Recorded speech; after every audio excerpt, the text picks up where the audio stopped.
A long, long time ago, in a comic published in 2008, the Secret Six took a job. They were to break a woman out of prison, acquire an item in her possession, and to bring that item to Gotham City. The Six faced many obstacles and adversaries, but they succeeded in their job. They then gained control of a get-out-of-hell-free card, drawing the attention of Ragdoll's crime lord sister, Junior. Battling an army of supercriminals, it took the sacrifice of a woman called Tarantula to remove the card from play and free the Six from their enemies. None of the criminals got paid. Not even the Six, actually. No one got their revenge, either. And no one got the card. Or so Scandal Savage led us to believe. But we know that she tucked it into her top, and we haven't seen it since. My name is Ben, and this is Comic Book Breakdown episode Secret 6.17, The Darkest House.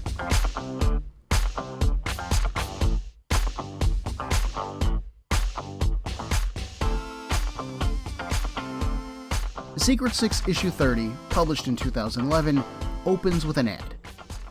Let me just click on skip ad and oh right, never mind, it's the comic. Having killed or turned on their employers at almost every turn throughout this run, I'm guessing that Scandal felt the need to reach out to some new clientele. The ad, narrated by Scandal, offers up some examples of the kind of situations that you would need the Six for.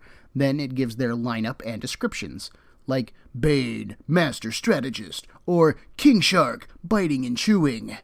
It ends with the Six assembled on the steps of the House of Secrets, arms crossed, looking like bad asses. Scandal declares that, quote, "Your enemies are our enemies, and most of our enemies are dead," unquote.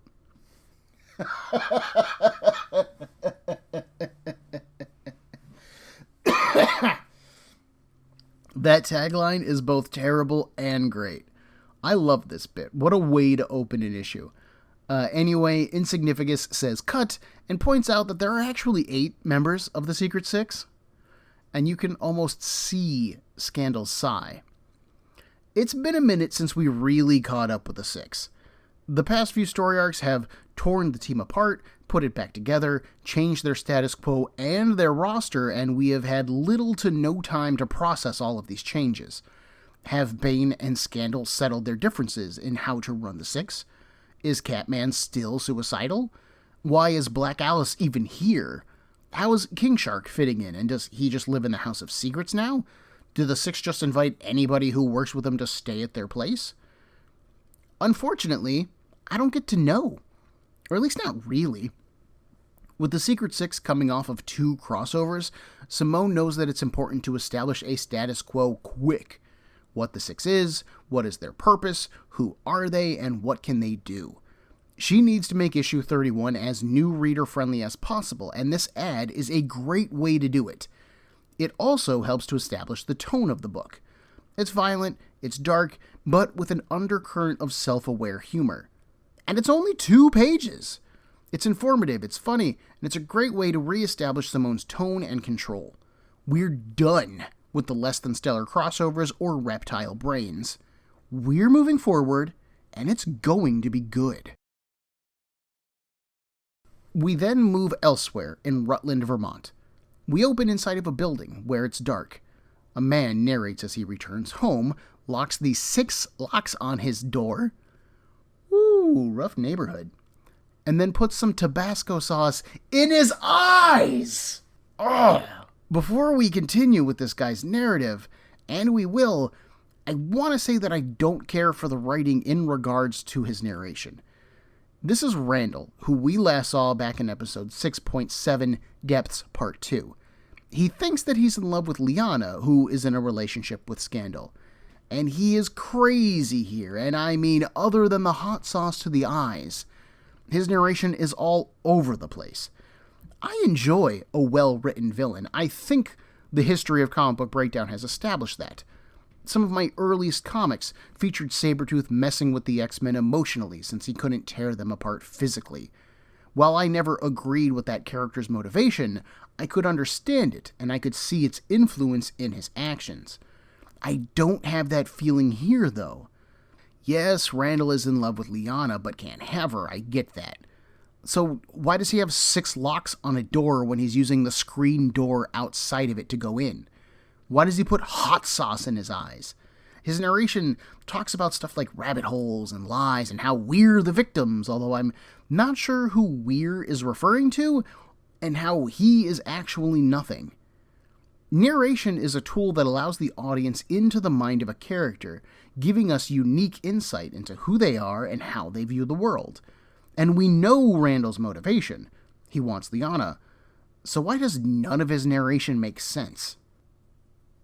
The most obvious answer is that Simone is showing us how far gone Randall is. This guy is detached from reason and logic and can and will justify his actions however he wants to. We can understand his motivation, but we'll never understand him because he doesn't make sense. And, okay, that works, but wouldn't it be creepier and more disturbing if we had no narration at all? If we can't comprehend Randall, then leave him as a complete mystery.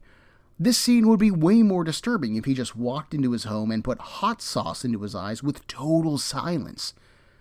That would take him from crazy rambling narrator to silent driven psychopath, and I think that would have worked better for the tone. Man, I sure did talk a lot about freaking Randall when we have way cooler things to talk about. So Randall goes to Superior's, Liana's job, where she's wrapping up for the night. She's eager to leave, too, as she's got a date with Scandal. She calls her up, ready for a fun night out, and Scandal barely answers the phone. She's at home, in bed, halfway out of her uniform, exhausted and tired. You can hear Liana's voice drop as she realizes that Scandal forgot about her. Scandal explains that they just got back from Oolong Island, and she's tired, and she'll see her tomorrow, she promises. Clearly hurt, but trying to play it off, Liana says that it's fine, and hangs up. She heads for her bike, fighting through tears and looking for her keys. She's so distraught that she doesn't even notice Randall as he climbs out of a trash can. Liana doesn't hear him either when he talks. He covers her mouth and places a knife to her throat. Get on the bike. My heart is obviously breaking over here. Liana's puppy dog affection for Scandal is super charming, and seeing her try so hard while Scandal just crashes out sucks. But this is one of the things that confuses me about Liana's relationship to Scandal's job. Why are they planning dates when Scandal's work is so fluid?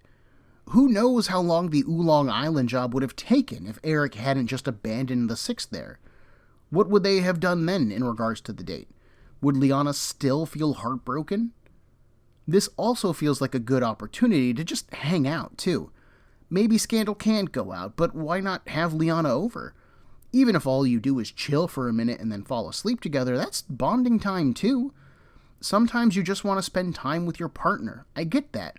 And the whirlwind life of a supercriminal doesn't really lend itself to schedules.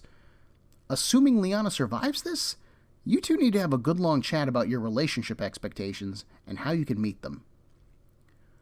Despite going back to sleep, Scandal does not rest. A quiet, broken, familiar voice wakes her. Kneeling in the corner of the room is Knockout, her face pressed between the walls. She wants to know why Scandal abandoned her. She was born and raised on Apocalypse, a world of pain and torture. She thought she knew torment. But this is worse. And even then, for a long time, Knockout could handle worse. The physical pain, the molten lead being poured into her eyes, that she could handle. It was when the demons and devils told her that Scandal could free her, but hadn't, that she finally broke. Scandal falls to her knees, hugging Knockout around the waist, promising to save her. Knockout tells her to hurry, or, quote, "They'll have me in the dark," unquote. Jim Calafiore does a lot of interesting page layouts and panel shapes in this arc, And all of that work really starts here. The page where Scandal first sees Knockout starts with a square panel, but that panel then breaks. Its borders are created by tree limbs.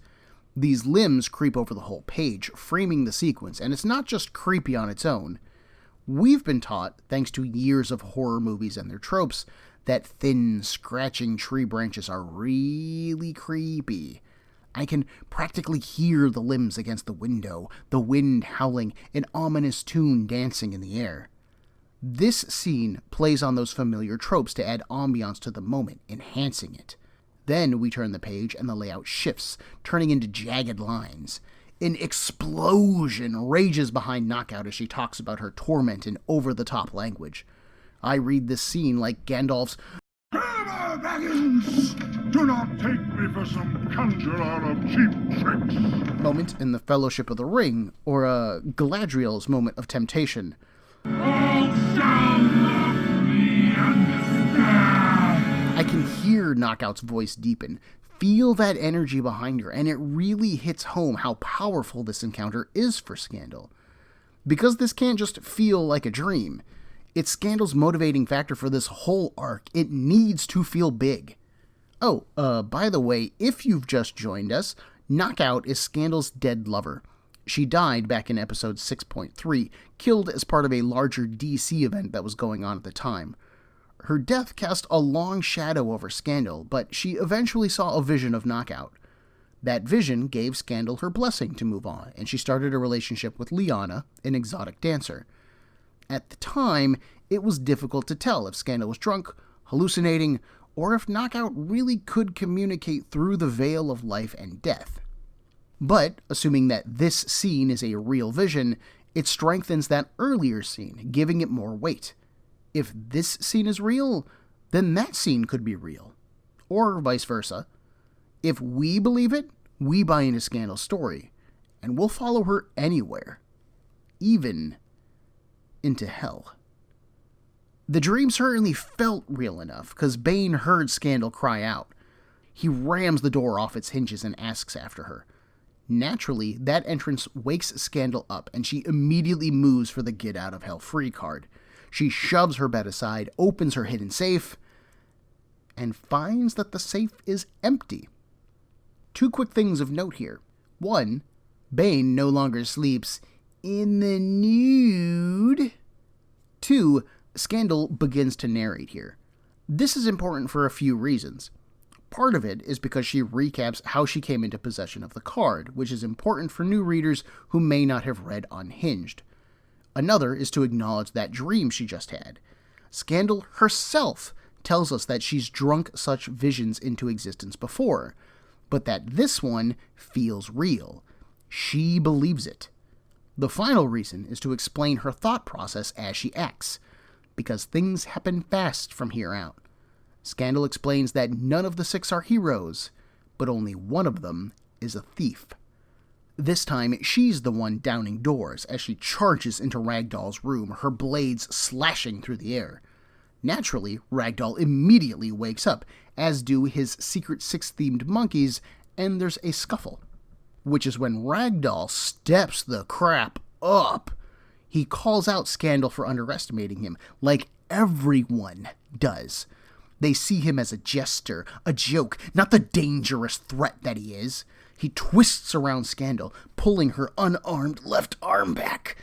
The rest of the six arrive quickly, but Bane keeps them out. Scandal demands the card back. It's meant for Knockout, her one true heart. And Ragdoll balks at this. First off, should everyone just cry because Scandal's girlfriend got killed? Does no one else's pain matter? Plus, Scandal went out and got another one true heart, thank you, so spare him your lovesick nonsense. On a roll now, Ragdoll brings up Parademon, his one true friend, who he didn't go out and replace. No, he had him stuffed so that they could always be together. Unfortunately, being on a roll distracted Doll, because Scandal reached around with her other arm and stabbed him in the guts. This has finally gone too far, and Catman pushes his way into the room. Scandal is immediately remorseful, but Bane backs up her actions. King Shark wants to know the team's policy on eating dead teammates, but Catman isn't having it. If they can get him to a hospital, Ragdoll can probably be saved. Ragdoll thanks him for his concern. He reaches inside Parademon's mouth and pulls out the card. He thanks Blake, but the hospital won't be necessary. He apologizes, and then, in a flash of light, he's gone. We pop over to Liana and Randall for a few panels. He's taped her hands and mouth, and they're moving in his creepy white stalker van. He assures her that he won't rape her, he won't kill her. He's just going to deprogram her. I think I remember things ending badly for Randall, but man, do I want things to end badly for him. So the main reason for this scene is to give the Six's story a moment of pause. We're changing scenes and our narrative focus, so this interlude helps with that transition. When we move back to the Six, they're in the kitchen. I was hoping for Blake to make some eggs because it's been a while, but no, not this morning at least. Black Alice gives the team the skinny on hell, because you see, she's been there. Back in 2008, there was a war in hell for leadership of it in DC's Reign in Hell miniseries. Lori got dragged into it, and having come out of the other side, it still haunts her. It's currently ruled by someone named Lady Blaze, and Lori will not be going back until she has to. Someday she will have to, and she'll pay her debt, but she won't go back now. But the rest of the Six will. Lori agrees to show them the door, but that's as far as she'll go. So, after putting on their costumes, Black Alice uses Nightshade's powers. Oh, hello, convenient magic powers, you suck! To teleport them all the way to a mall in Iowa. This location is a purgatory place, existing in two places at once. I actually really like this concept and the execution of it. I don't know if this mall was established in the Reign in Hell series or not, because it definitely feels like a Gail Simone kind of thing, but it works. There's one mostly empty panel that showcases the stores. There's nondescript apparel, Fred's saltless pretzels, and a music shop called Exclusively Boy Bands. They really read of Simone's sense of humor, and I get a pretty good chuckle out of them. The other customers in the mall are expressionless, aimless, either standing still or at least unaware of anything going on around them. Black Alice explains that these people are in-betweeners, souls who don't know that they're dead. She gets them to the elevator, reminding them that down there, every terrible thing that they've done is known, and someone will be waiting to remind them of it. Black Alice would wish them luck, but she knows that it won't do them any good. She says she won't be seeing them again and teleports out. Hey, look at that! We're actually down to 6 members. There are 2 men in black suits and glasses guarding the elevator to hell. They stop the team, informing them that there's a toll to be paid to ride it. One of them pulls down its glasses to reveal 2 black pits. They need to give up a pound of flesh first. Catman volunteers, drawing one of his knives. Scandal tries to stop him, willing to pay herself, but don't worry, he's got this. With one motion, he cuts off the guard's hand, then slaps it onto his back. The 6 board the elevator, and down, down, down they go. As they wait, Scandal notices the elevator operator and asks him if he's Charon. The demon removes its cloak and hat, revealing itself to be Etrigan the Demon, Hell's illest rhyming demon. I spoke a bit about Etrigan back in episode 6.11, Cats in the Cradle Part 2.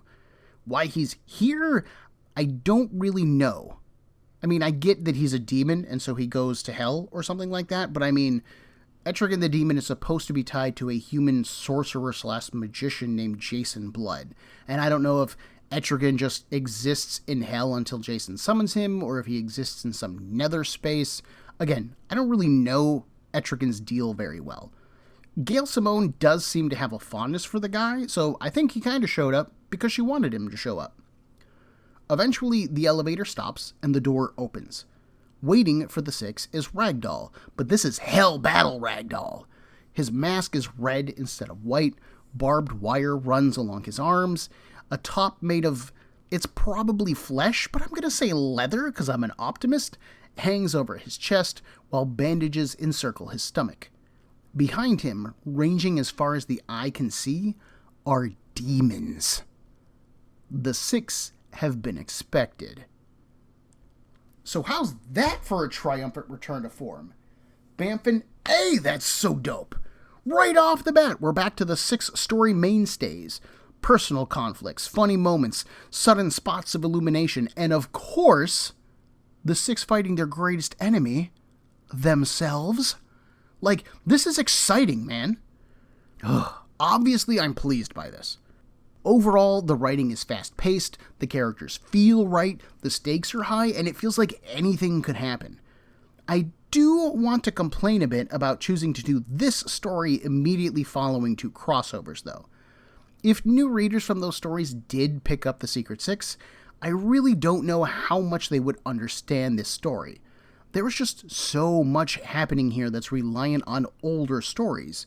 I mean, Parademon died back in Villains United, Knockout died in Birds of Prey, the card came from the Unhinged arc, Black Alice's stuff is from a totally separate miniseries, and we have Etrick in here. I don't even know where his narrative is at this point in DC history. And that's some dense storytelling to get a noob through. But I also think that Simone explains the basics enough that you can follow it. Clearly, I'm a bit biased as I went out and got almost all of those materials, so take my opinion with a grain of salt here.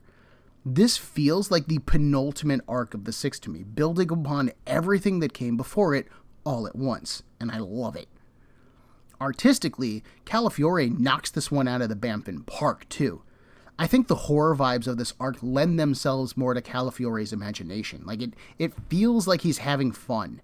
His page layouts with Scandal, his redesign of Hell Battle Ragdoll, the sheer variety and menace of his vision of Hell and its demons. This stuff is great. It feels like he's pushing himself here, which I think is really what I've been missing from his art in general. It just feels so same otherwise, and this stuff is good. And the coloring, holy crap, y'all. John Cleese colored this issue, and he does a great job. When Liana wakes up Scandal, there's a lamp next to her bed with the light on. Cleese made sure to soften the light coming out of the bottom of the lampshade, because most of that light is being reflected down. The rest of the lamp, though, is sharp and colored crisply, adding to the lighting effect. And the shift in lighting reveals a photo of Knockout on the nightstand, foreshadowing Scandal's vision and Ragdoll's complaint about her 2 one-true hearts. Calafiore's attention to detail is great, by the way. When Scandal wakes up, she's half-dressed, like one gauntlet on, one off. One boot on, one off, a sock half pulled off with it. That's consistently her costume during this scene, including the fight scene. And after Ragdoll pulls her left arm, Scandal wears a sling for the rest of the issue, if not the entire arc. That's something that a lot of artists would ignore, especially for an immortal with a healing factor. How does it take a sprained shoulder longer to heal than bullets to the chest? Ah well. Oh, and oh ho, I lie, my friends. Scandal does mysteriously have the right gauntlet on for one panel during the fight scene. So, short of some minor errors or concerns, this feels like a welcome return to form. Let's press on and meet the Secret 666. It's literally just an issue of each demon introducing itself. Groundbreaking work going on here. I kid. But before I get into the meat and potatoes of this issue, let me talk about an interesting artistic choice for this issue. Obviously, our cast is in hell, and Calafiore has the background of several pages be skulls in some kind of dark material. I think it's meant to be dirt, but it could easily be blood or maggots or whatever in the hell. Ha! You want it to be. This image occupies what comic artists call the gutters, or the space between panels. Normally, this space is unoccupied, but here, Calafiore fills it with those skulls. And it's on or off for the whole book. It isn't always there, but it adds a nice touch, like a friendly reminder that even between panels, yeah, we're still in hell. The only particularly weird thing about this effect is that anytime Calafiore breaks a panel or does a splash image, Those figures are then outlined really thickly. Calafiore inks his own work, and he uses a thin line most of the time, so this is especially jarring here in Secret Six. It makes those figures look like they're cartoon characters, or that they're cel-shaded. The thicker line is meant to keep his figures distinct from this detailed skull background, and it does do that job, but I have to wonder, if the effect is that jarring, why not skip the skull background? It doesn't have to be here, and it does disappear throughout the issue. It's just a strange artistic choice. Picking up where we left off, Scandal cautiously approaches Ragdoll. She very carefully reaches for his face, asking if he's really him, and he grabs her hand. He knows her face. Scandal tells him that he's not dead. He doesn't have to stay here. He can come home with them. Ragdoll turns her down, stating that he's joined a new team, the Secret 666. You see, time passes differently in Hell. So for the Six, it's been hours since Ragdoll left. But for him, it's been so long. But that's okay, really, because they love him here. Ragdoll recaps the last issue, adding in his arrival to Hell. He arrived, passed out, and was found by demons. When he awoke, he found that he'd been treated and bandaged and placed in a pretty nice bed. And not just that. He was told that he was their new dignitary, advisor to Lady Blaze, Hell Ruler, and had an arranged marriage set up for him. Quote, Peter Merkel Jr., Prince of Hell, unquote. And he's been loving it. Jeanette steps up to the plate next. Since Ragdoll has clearly found his forever home, he no longer needs the card, right? So give it to Scandal, she can save Knockout, and they'll just be on their way. Ragdoll can't do that, though. What if he changes his mind? Jeanette is outraged at this. He would keep Scandal from true love so that he can maybe return to an Earth that he hates? And that hates him back? All for what, to hang out with his buddy Parademon? She can't believe this. But yes, Jeanette has it exactly right. She places a hand on his shoulder, looking more to connect with him than to threaten him, which is when Parademon sees his cue. He steps up behind Jeanette and knocks her away. Parademon told them before, no one touches the doll. Accurately reading the room for once, Bane tells Deadshot to be ready for combat. In response, Deadshot lights up a cigarette. Maybe no one else noticed it, but Catman's run off with their guide. This annoys Bane, but I think he's kind of used to it by now. He doesn't react very strongly, he's just kind of annoyed. We follow Etrigan with Catman for a moment next. I'm kind of certain that you folks can guess who in hell Catman would want to see, so I won't comment on his potential target. Simone doesn't reveal it yet anyway, instead having Catman ask why Ragdoll is being made a Prince of Hell and not, being horribly tortured like everyone else. And Etrigan explains that torturing is done to crush a sinner's soul, but Ragdoll doesn't have one. Ignoring the philosophical questions that such a concept raises, Simone transitions us back to the Six with this line of thought. Ragdoll is telling the others the same thing. There's actually a whole prophecy and everything. We don't get the details, but Ragdoll has the potential to save everyone in hell. If he wants to. Scandal isn't here for that, though. She's here for the card and for Knockout, and she'll have them both. She slaps Ragdoll as she says that, snapping his own train of thought. Oh, you want Knockout? Okay, Ragdoll can take Scandal to her, but she isn't going to like what she finds. Elsewhere in Hell, Catman and Etrigan cross a river of corpses and blood. On the other side, they encounter Pariagon, a big demon with a sword hand, who is to stop them. Both, I hesitate to say men because of Etrigan, but okay, both men warn Pariagon to step off, but he'll do his job. He goes to attack them and Catman steps in quickly. He thrusts his knives into Pariagon's torso and slashes them back out, gutting the demon. Then they move on, eventually coming to a dying tree. At the base of it, naked and chained to the tree, is Reese Blake, Catman's father. So on top of all the previous stories that Simone has been building this arc upon, we now have references to cats in the cradle. Again, this doesn't feel very new reader friendly, but as a long-term reader, I am loving it. While the rest of the six travel, Scandal asks Ragdoll why he stole the card from her. Sure, it was to maybe save Parademon, but why wait to use it? He had just been holding on to it, same as she was. Ragdoll explains that it started when they returned from Skartaris. Remember how Ragdoll talked Black Alice down from being a violent, destructive serpent of death? Well, so is he. And he found it odd being both responsible for someone else and proud of helping them. He went to take his mask off to see his face and found that the mask was still on. He kept pulling his mask off, but there was always another one underneath. Staring into his mirror, Ragdoll could no longer find himself. He takes off his actual mask, and tears trickle down his face. Ragdoll's afraid that he's going sane. He stopped hearing voices. He's honestly helping people, and that scares him. Jeanette tries to comfort him. Perhaps he needs time to come to grips with this change, but he argues no. He doesn't want to change. He doesn't want to not be Ragdoll. Because if he isn't Ragdoll, then he's just Peter Merkel Jr., a cringing victim. Then he came to hell and was offered a seat of power. So which would you choose? Be a prince of hell? Or a victim on earth? So that's a lot of sudden character work on a character with not a lot of character work being done on them. And I had to step back quite a bit to figure out exactly what's going on in this scene. Because first off, Ragdoll isn't answering Scandal's question.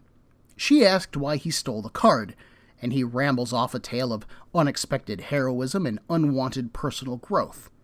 We, as the audience, are so engrossed in this declaration and Ragdoll's sudden emotional depth that we just get swept along and totally miss that he dodges her question. Or does he? While we aren't ever shown what life was like for Peter Merkel Jr., we know that it was rough. Assuming that my guess is correct and that Ragdoll does not joke about his personal life or his childhood, we know that he was abused mentally and emotionally. Those are both the same thing. We know that he was abused physically and emotionally and had a very dysfunctional childhood. I believe that Simone is telling us that Peter created the Ragdoll persona in order to survive. I don't think that he ever actually went insane, but he created the identity that could and would protect him. Peter is a victim, while Ragdoll is dangerous, unpredictable, and vicious. But Ragdoll's membership in the Six has begun to change him. He befriended Parademon, he befriended Black Alice, and found something he had never had before. People who cared about him as a person, as who he was. People who he didn't need to be Ragdoll around, because they appreciated Peter. So Ragdoll grows beyond Peter's original idea. He even mentions at the start of his tale about how he talked Black Alice down, and I'm glad that Simone took that moment and made it a plot point here because it was weird there. Ragdoll is generally not the person to talk someone down from a violent, potentially psychotic episode. But Ragdoll cared about Lori. Remember, he was the first one who defied Bane in order to save her from a cult at the start of Cats in the Cradle, and he knew that killing those people would haunt her. Maybe even damn her. And she didn't deserve that. So, he saved her. Then he goes home and tries to take off his mask, the concept of Ragdoll, and he can't. Where before Ragdoll was mental armor that Peter put on, now Ragdoll was beginning to grow into something else. Something different. Maybe something heroic. And Peter couldn't handle that change. If he wasn't Ragdoll, the thing that saved his life and has protected him for years, then what was he? So I theorized that Peter took the card in order to cultivate a comfortable response. Abuse. Peter's told us that he was abused as a child. He expects his family to hurt him. And if he's come to see the Six as a surrogate family and they aren't hurting him, then he doesn't know how to cope with that. So he steals the card, knowing that Scandal will respond badly and then try to hurt him back, which justifies his behavior as Ragdoll. There is an extreme shift between Peter's playful initial response to Scandal's attack and when he shifts into Ragdoll, ready to break Scandal's arm. Remember, we aren't told how long he has the card for, and at every chance he says that he's going to use it to bring Parademon back to life. But he doesn't. And why not? We know that Scandal didn't save Knockout because A, I don't think that Scandal really believed that hell was an actual place that you could actually go to, and B, she's been happy with Liana. So why didn't Ragdoll save Parademon when he had the chance? Because he never intended to. He wanted to set off Scandal, solidify himself as Ragdoll once again, and establish a comfortable, unhappy relationship with the Six because that's what he knows. That's what family is to Ragdoll. That's also potentially the most roundabout way of explaining a character's motivation that I have ever seen, but it's my best guess. Having heard Ragdoll's confession, Deadshot is now cool with leaving him here. If he's happy, then fine, let him stay. King Shark agrees, mostly because he's eager to get the hell out of hell, and Parademon encourages him. Another demon, named Theus, who's kind of been hanging around all issue, says that it's fine if they leave. After all, they'll all be here soon enough. The team has some trouble with that news.